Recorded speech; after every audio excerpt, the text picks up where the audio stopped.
Hey everyone, welcome. Thank you for joining me today. This is the Tim Laskus Show, episode 004. I could not be happier or more excited to announce my guest, George Young, who is on the Discovery Channel's hit show, Bering Sea Gold.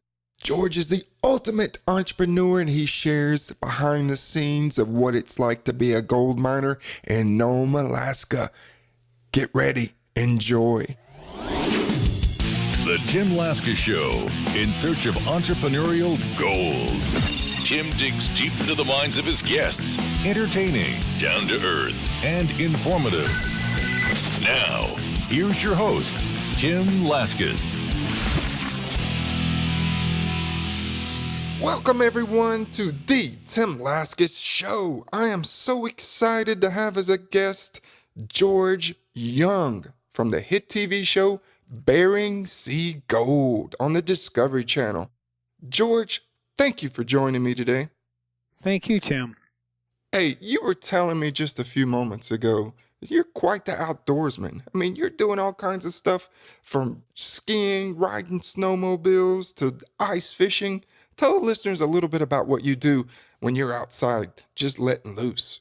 Yep, when I'm not out gold mining all summer long, I love the outdoors, hunting, fishing, snowmobiling, skiing, you name it. If you can do it outdoors, I'm trying to get a hold of it and get my hands on it. Camping as much as I possibly can. When my family and I go on trips, I love to go scuba diving, love the water. Seeing fish and different coral. But when I'm home in Colorado, the mountains are really what draws me. I love to be out just going on a weekend camping trip with my sons or my family. My sons are grown up and they would love to be with me all the time, but they're figuring out that they got to be they have other obligations, but no, love to go camping. I have a lot of nieces and nephews in Colorado that we usually pack up on the weekend and head to the mountains to do a little, we try to camp near a lake, do some fishing, maybe even bring our bows because we love to do archery tournaments with 3D archery tournaments. It's where they actually set up targets that are life-size, replicas of a game animal, and you walk through the woods and shoot the targets at different distances. And that sounds difficult because there's a lot of variables at play. I mean, especially when it's a live animal and it's moving, you've got the weather, the wind, and all that kind of stuff that you have to factor in there. So it sounds like you really have the patience and have that down to be able to be successful at that. Well, it's actually kind of funny that you put the word patience in there because I am not a very patient person. I'd have to say that patience is one thing that I lack. But when I'm bow hunting, you're absolutely right. When it's actually time to bow hunt, obviously the archery tournaments, the animal, it doesn't really matter where the wind's coming from. But when I'm hunting, yeah, but it's an extremely hard sport, over the 30-something years that I've been bow hunting. I've only taken, maybe 10 animals with my bow. Mm-hmm. So you said you're saying that you've failed a lot at bow hunting. Is that what you're saying? There's a lot of missed attempts and kind of like, oh, man, I messed that one up. Failure is not what I call it because it isn't. That's really not why I bow hunt. I love to be in nature. I love to be, and I love to try to get as close as I possibly can to animals. And bow hunting is a very difficult sport. Mm-hmm. It's like, I always compare it to fly fishing. Anyone can pick up a gun and harvest an animal. Anyone. It's that simple. It is so simple. But when and just like if you have a spinner on a spinning reel or a worm and you're fishing, anyone can pretty much catch a fish that way. I can have a 4-year-old out there catching fish. Now, hand them a fly rod, and it's a different story. Yeah, that's another difficult sport. I couldn't do that. Very difficult. And funny thing is that you gotta have patience when you're fly fishing. And I've just learned that to deal with not catching them, but I'm out there. I'm in the river. I'm hearing nature, and that's the same thing with bow hunting. You know, if I don't shoot an animal, that's just the way it is. You know, Right. you know, when you're archery hunting, you know, for me, anything over 50 yards, I've got to be within 50 yards of that animal to actually even take a shot. Well, I see tons of animals at 80, 90 yards. If they hear you creeping up on them, they're scattering pretty quick. Well, I'm usually sitting still. You know, I'm sitting still and I'm trying to ambush them. And while they're coming in or doing their thing, usually going between bedding and feeding areas, you know, I'll see them. Something will happen. They might even be close enough for a shot, but they're not perfectly broadside where I can make an ethical shot. So Right. it's still exciting, gets my heart pumping.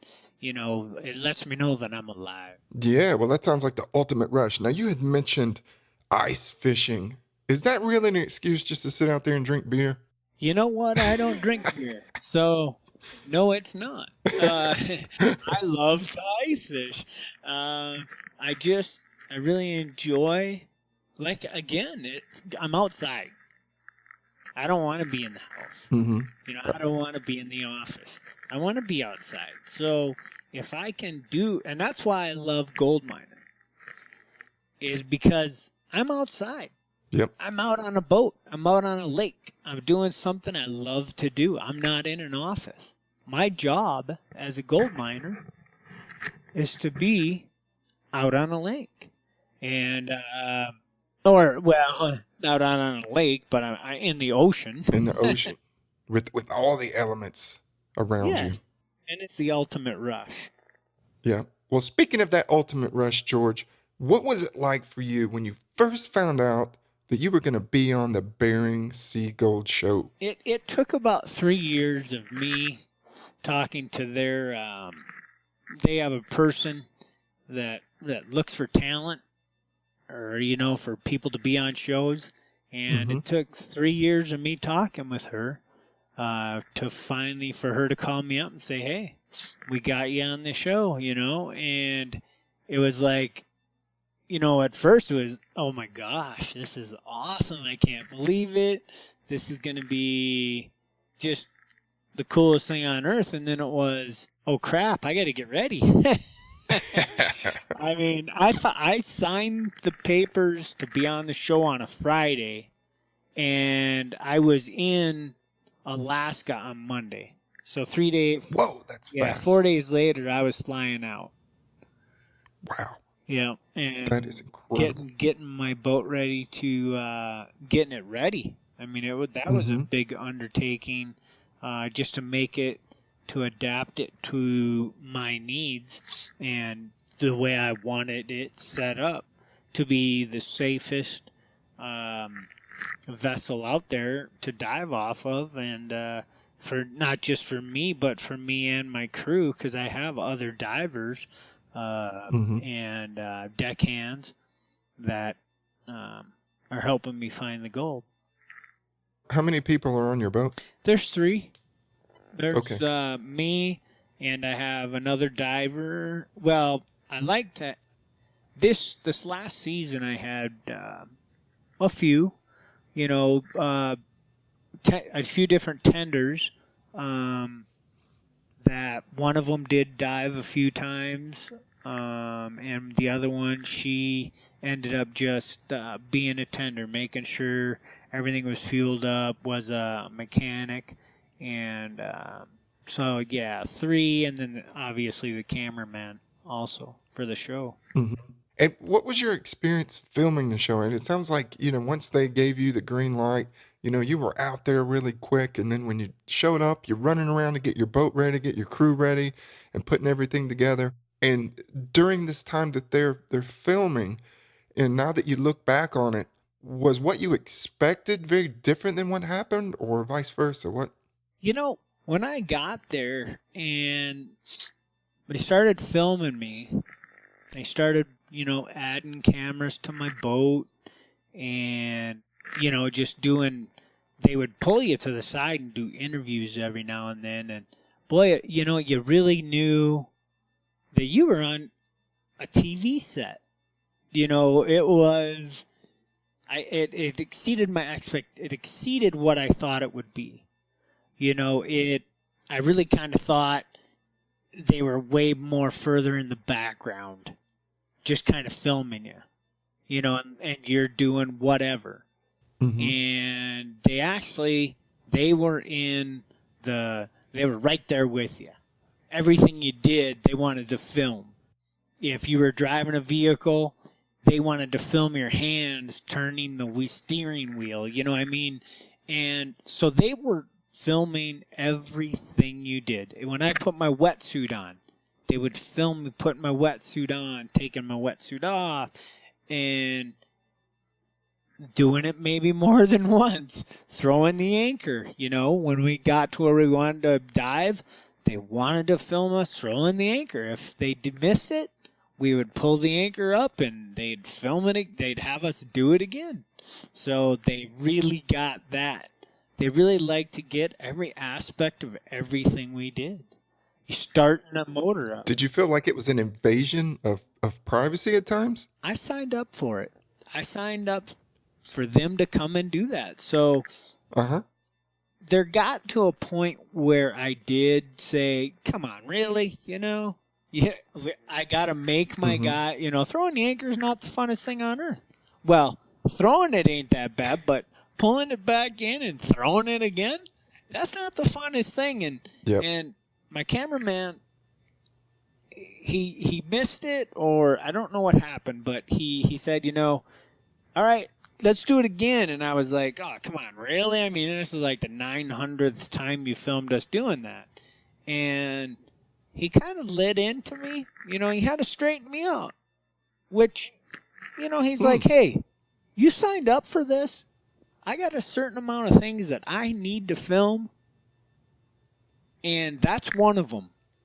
Now, it didn't come out right. It didn't look right. All your guys were standing in the way. We got to redo it. He's like, you signed up for this, and that's when it kicked in that, I realized, hey, all right, I understand. I did sign up for this. If you want us to pull that anchor and throw it again, we will definitely do it. We're here. I'm here to do, it's important that every aspect is filmed and taken care of. And, I needed a little kick in the butt to get to understand that, or to realize the importance, I guess, of every little last detour.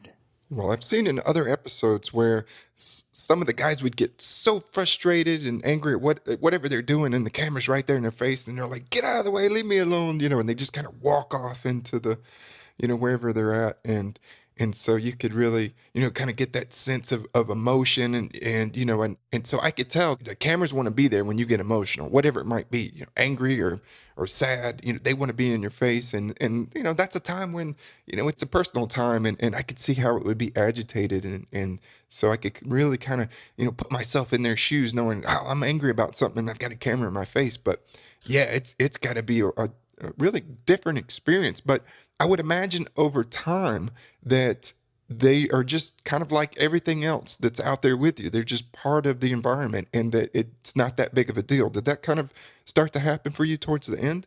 Oh, most definitely. And being on a boat, when you get that emotion going, which it definitely happens. I got some emotion going quite a few times. You can't get away from the cameras. You're on a boat where it's pretty much there. The camera is hitting almost all of my boat. The only place I could go to try to get away from them was the back. Well, the bathroom's even on film, really. But if you go out the back door of the boat, there's no camera back there, but the cameraman can get back there to film you.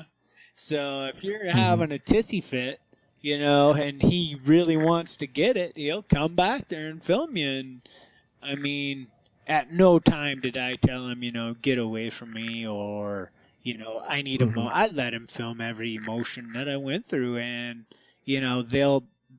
I don't know what they're gonna put on TV. It's not like they show you an episode. They pretty much film a day's worth of filming, wrap it up, and send it off to California to be edited. And they don't tell you. Yeah, and you really don't get a say. So hopefully you're not picking your nose in a scene that they really like. They might have that. Yeah, if I am, I am. Everybody does it, I'm not. If they film me picking my nose, they film me picking my nose. All right, you heard that, audience. You may get to see an episode of George Young picking his nose. That's awesome. Yeah. I love it. Love it. So all of this was filmed in Nome, Alaska. Is that correct? Yes, sir. Yep. So what is it like to live in Nome, Alaska? Beautiful. The city in Nome, it's unique. There's only two ways to get to Nome, and one is by airplane or by boat or ship. And other than that, the furthest you can drive in a vehicle away from Nome, a car, is maybe 80 miles, and then you hit the end of the road. And I drove those, on bad weather days where I couldn't go out on the ocean. I would go and drive, the roads just to see the cool mountains and the beautiful rivers. And it's a beautiful, beautiful place. But, in the city limits of Nome, when you have something break down like a snowmobile or a car, that becomes part of your front yard. And there's just nothing to do with it. Some of it does make it to the landfill, but like I said, most of it just kind of sits in the front yards, and backyards are full of them, snowmobiles and boats and things like that. But yeah, when I'm out on the water and just looking at the mountains in the background, it's beautiful. It's a very beautiful place. Well, it certainly looks absolutely stunning from the show. And I was doing a little research about Nome, Alaska. And for people who don't know, that's all the way in West Alaska. And I believe gold was first discovered there in 1899. And being so isolated, I'm like, how in the world did they find gold there? I mean, who would ever think to look in Nome? But being there, and you can only get there by plane or by boat. I would imagine the town hasn't really probably changed a lot in many years. Does it seem like it's kind of stuck in time? Not really. No? So they progressed over the years. Yeah, it's progressed. I mean, it has a huge brand new hospital that the hospital's maybe 4 years old, 5 years old. Okay. I think somewhere in that vicinity.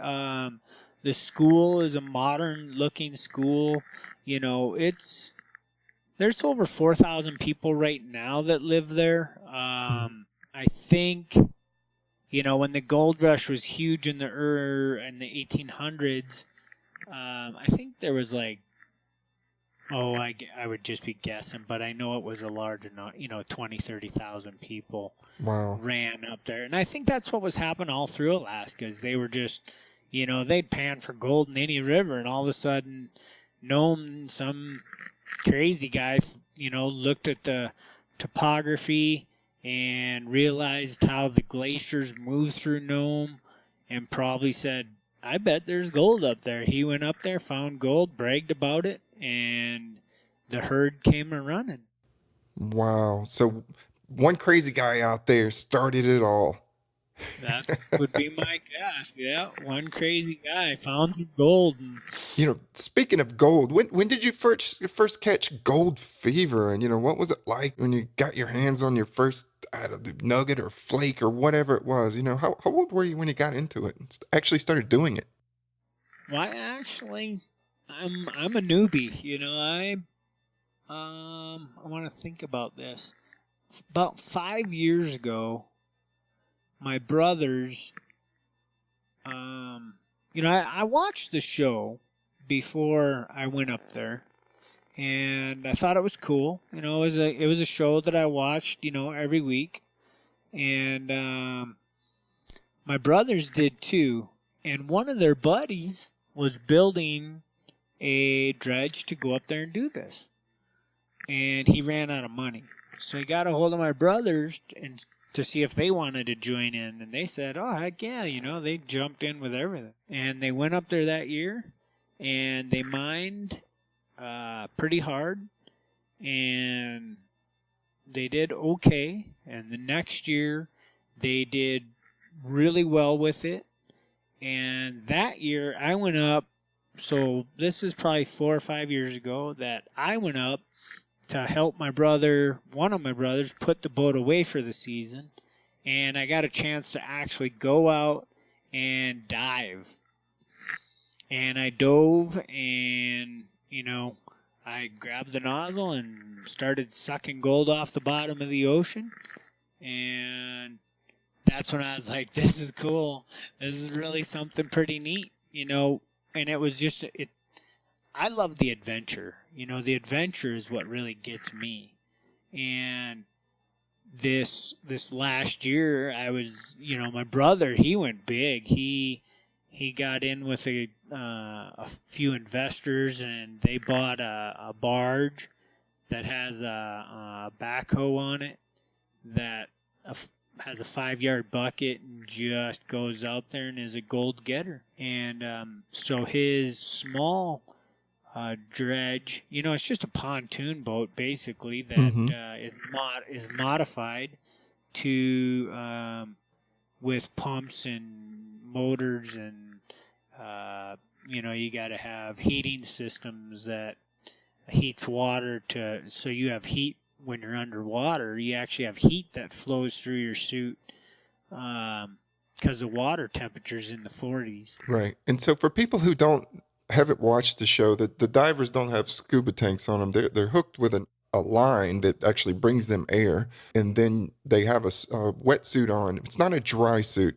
Is it? It's not considered a dry suit, is it, George?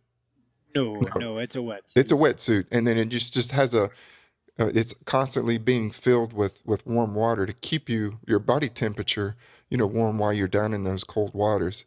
And and then you've got like a big vacuum, so to speak, and you're just sucking up all that material on the bottom. Yeah, that's exactly how it is. We call that line an umbilical cord. It has on it has, like you said, it does have your air that comes from top. So you're just breathing the air from up on top, and it has another line that is your hot water line that gives you, keeps you warm down there. It actually feels like you're in a hot tub. It's comfortable, very comfortable. And then we also have a communication line, so they can hear what I'm doing down there, and I can hear them. I can talk to the people in the boat, and they can talk to me. So you can let them know if you're on the gold or you're not, or if you're having some difficulties, whether you can't get any air or something's going on, they can rush to help you, which is a big concern. And it's got to be one of the most dangerous things that I could imagine, especially when you guys go out there in the wintertime, when they're cutting holes in the ice. And there's one way down and one way up. And if something happens and you get too far out, that could go, wrong pretty quickly, I would imagine. The winter one, I've never done the winter diving. I haven't done the ice diving. In the future, I have not planned on it yet. But yeah, with the winter diving it has some more danger factors in it, because of things that can freeze up. And you're right, there's only one way out, and that's through the hole you jumped in. When you're in the summer, you can pull your weight belt and go up wherever, but You can't do that in the winter. Now, in the summertime, what's that water temperature? Is it 40s, 50s, low 50s? It's still in the 40s, In the high 40s? 40s, I believe. Yeah, it probably might hit 50, but I don't know. Mm-hmm. Well, at least when you have that warm water being circulated in your suit, you don't necessarily have to pee in your wetsuit. Like, I like to surf. And when I used to go out to California, and man, the first time I went out to California and went to the beach, I thought to myself, man, that Baywatch is a bunch of crap. It was cold, it was windy, the water was like, I don't know, 50 degrees, and I had to wear a wetsuit every time I went out. But I liked it. But everybody thought, oh, that's gross. You'd pee in your wetsuit. And I'm like, well, hey, warms you up, right? Do what you gotta do. You do what you got to Well, do. yeah, that's the excuse, you use there, to warm yourself up. But we're just, hey, man, I'm not coming up just to go to the bathroom. I gotta work. It's a business, Yeah, it really is. When I'm up there gold mining, I'm spending, if we have a good week of weather, I'll spend over $700 a week just on fuel. Wow. How long do you stay So underwater? What's I've kind of the got longest time you've stayed under? longest time I like to stay is 4 or 5 hours. 5 hours is the longest. Mm-hmm. But I like to go. If there's 3 of us, we'll all do 4 hours. We'll do a 12-hour day. And that's just dive time. So we'll be out there for 14 hours because it's an hour boat ride to where I dive. Right. And that's if all your equipment is working right. You don't have to make any repairs or any of that stuff. So everything goes smoothly. But I'm sure there's those days when stuff just goes bad. Yeah, there's definitely days where stuff just goes, you get out there and you turn around and you go right back. And those are the days where, those are the not very fun days. So what's the biggest struggle as a gold miner, George? Getting on the gold. It's not like, if you can get out there and you have suction, you got heat, you got calm, everything's working, does not guarantee you're getting gold. There's no guarantee. You get out there and you dive, there might not be gold where you're at. So you gotta pick everything up and move and try to find it. So what dictates where you go? Do you have a map? I know like on land they can do kind of like sampling or drilling or something and see if there's anything, but as far as going out in the ocean, how do you know where to go? How does that work? Well, in the 80s, late 70s, early 80s, well, actually I think it was all through the 80s, a company did go up there and do a bunch of drilling and core sampling. I kind of use those logs on occasion to try to find the better gold, but they've been suction dredging out there for so many years that the logs don't mean a whole lot. So what I do, is at the beginning of this last season, I used you just take because you want to be where there's cobble. You don't want to be in a big sand. And it's really hard because I'm kind of going against what sometimes it works, because what I'm going to say right now, it can actually be the other way too. But I'll throw down a big weight and I'll drag it on the bottom. And when I start feeling it bumping, I know I'm in a rocky area. So we'll dive there because the gold will get trapped around the rocks. And the rocks tend to be sitting on top of a heavy, heavy clay layer that the gold couldn't penetrate through. So what I'm doing when I'm down there and I'm sucking with the nozzle is I'm usually sucking through, anywhere from 10 inches to 2 feet of very loose material to hit that heavy clay layer, and you'll actually see the gold. You can see the gold sitting on top of the clay, and you start sucking it up. And if you hit a sand area, sand is really hard because if you try to suck a hole through the sand that's 2 feet, before you hit clay, you got to do a radius of about 6 feet. It just keeps falling in on itself, I would imagine. Yeah, yep. It just keeps filling the hole in.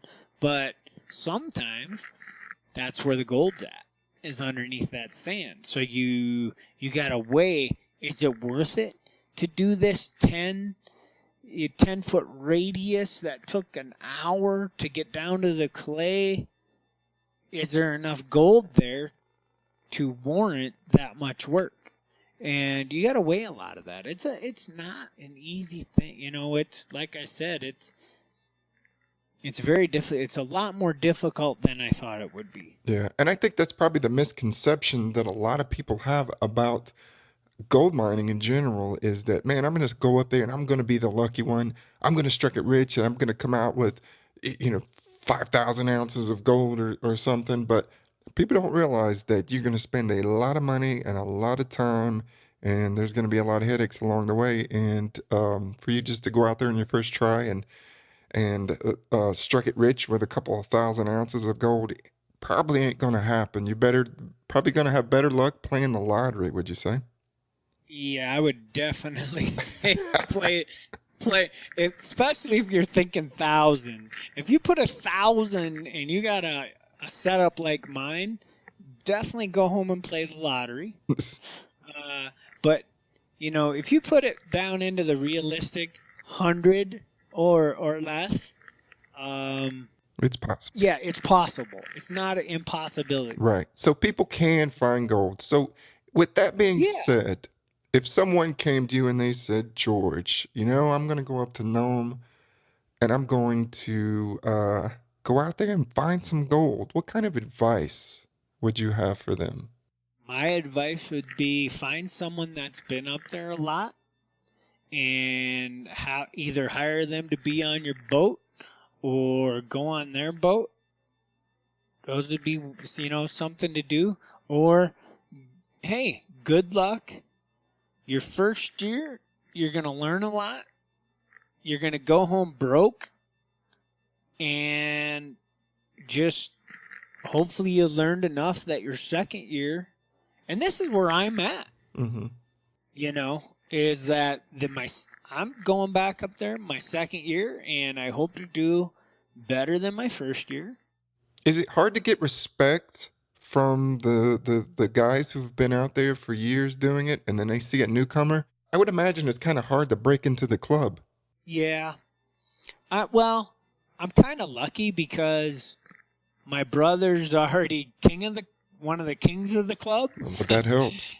Per se, not on the TV show. He's not on. Well, he'll be on with me, but he, prior to me being there, they were him and his investors and their equipment and their mining is, they're kings of the show, kings of the club, and which got actually could hurt me with some of the people, I'm sure, saying, well, yeah, of course, he's got so-and-so's dredge that he's buying. It's his brother's, he's buying his brother's dredge, or he got that for free or whatever.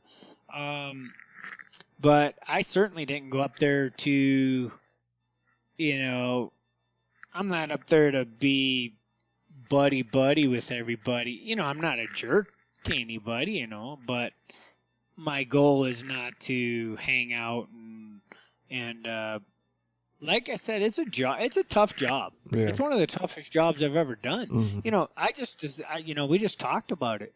I'm out on the water for 14 hours. You think when I'm done, I have any time to do any socializing? Absolutely not. Well, I think maybe viewers of the show probably think that, everybody's out there dredging for gold during the day, and then at nighttime, all the cast members, all the different people that are on there get together and just have a big party all the time. But that ain't the case, right? For some of them it is, but, for me it's not. Because I'm more, the bar scene's not my life. Mm-hmm. Like I said, if I've got downtime, I'm out. I'm out fishing, driving around, seeing nature. it's amazing. I've talked with other people that are on the show, and it's like, hey, do you go fishing? No. Oh, okay. Well, we have nothing in common. Have a nice day. Mm-hmm. The only Right. thing we have in common is we're both on Bering Sea Gold. And we Gotcha. love to gold mine. Yep. Yep. So, and it isn't like we sit next to each other in mine. I'm I with the Kellys, they're on the show. I've talked with them a little bit, and I've seen their boat out mining close to mine before, but it isn't like we drove up next to each other and had a party anytime during that. So the Kellys are on the Reaper. Is that the name of their boat, I believe? Yeah. Mhm. Yeah. Gotcha. So what has been the most mentally draining part of gold mining for you? Because it seems like every day when you go out, you want to kind of have that optimism, but then if things start going bad or you're not on the gold, what is that like mentally? I mean, I know what it's like on probably the pocketbook when you're not making money, but what is it like mentally to have those ups and those downs and to be on it one moment and not the next? Just kind of fill everyone in. I talked about this. The ups and downs are like the waves of the ocean. You can be riding high and nice, and everything's going good, and your diver has air and hot water, and he's got communication, and then all of a sudden he'll get water in his communication line, and you got to pull up and go back to dock. And it just pisses you off, or you'll be everything's perfect. You're on the top of the wave, and the ocean is flat. And it seemed like I was jinxed because every time I went down, it could be flat as a pancake when I'm on the dock or in the boat, and I dive down and I'm on the bottom and I'm sucking up and I'm getting on gold. And all of a sudden I hear my crew say, George, starting a white cap up here. We better head back. And I'm like, no way. No, I'm down here. That is the most frustrating. Wow. Is when you're down there and you're seeing gold and your crew goes through the comm line and says, hey, time to go. We got to go. Mm. So are you quick to reset mentally? Are you quick to go, okay, it's just not my day, it's not going to work? Or does that stuff kind of linger with you, and does it take, hours or days for you to just kind of blow that steam off? 15 minutes of very heavy cussing, and then I'm good. So on the show, they're going to show this bleep, bleep, bleep, bleep, all that. Yeah. You hear all that? Yeah, there's going to be a lot of bleeping, which I just want to say sorry, Mom. Sorry, Mom. She really told me, now when you go, because she watched the show even before, and she told me, I don't want to be watching that show and you're smoking cigars and you're cussing all the time, and I got to say sorry, Mom, because I smoked a lot of cigars and I cussed a lot. Since you've been doing this, what's been your most fulfilling moment during your journey as a gold miner where, you had a day where you went, man, this is why I'm a gold miner? There's one time that really comes to mind. It's weird that it has nothing to do with gold, but I went out and it was late in the day, probably 8 o'clock at night. And I just went and I sat on the back of my boat and I was just smoking a cigar, watching the sun. I want to say that the sun was going down, but the sun was just sitting on the horizon because it does that all night long. But it was just sitting there and the sun was glaring off the ocean and the ocean was nice and flat and my diver was down and I could hear him breathing through the microphone. He wasn't saying anything. He was just down there mining away. And I was just sitting on the back, relaxing. And the waves were just, very, very calm. And that was really cool. And I got to do that a few times. And it was neat. I'd like to say that the day that I got the most gold, when we were doing a cleanup and we had a really good gold count. I'd like to say that was the most fulfilling and the most exciting. I mean, yeah, that was the most exciting. It was really cool. But the most serene and calming day or time would have to be when I was sitting on the back of my boat on that very calm seas. That was awesome. Yeah, I could imagine. I'm sure just being out there, you talked with me earlier about, all the things that you like to do out in nature and just to be out there on your boat and just kind of feel the boat lift up gently and kind of fall down with the waves and just hearing that sound around you and maybe even some seagulls or whatever and just having that breeze on your face. I mean, all that, it just sounds like it's just kind of a magical making of a magical moment for you. Definitely. Most definitely. Well, that's awesome. Well, George, the reason I wanted to bring you on is one, I love Bering Sea Gold, and two, I think gold miners are the ultimate extreme entrepreneurs. I mean, you've got to have a lot in you to be able to do this and to go out and to risk it all. And a lot of times there's not a reward, but sometimes there is. And you just never know. And so, George, you're the ultimate entrepreneur in my book. And we've kind of come to the end of the show, and I just want to thank you so much for being, a part of this and letting me have a little bit of your time to talk with you. How can people follow you online?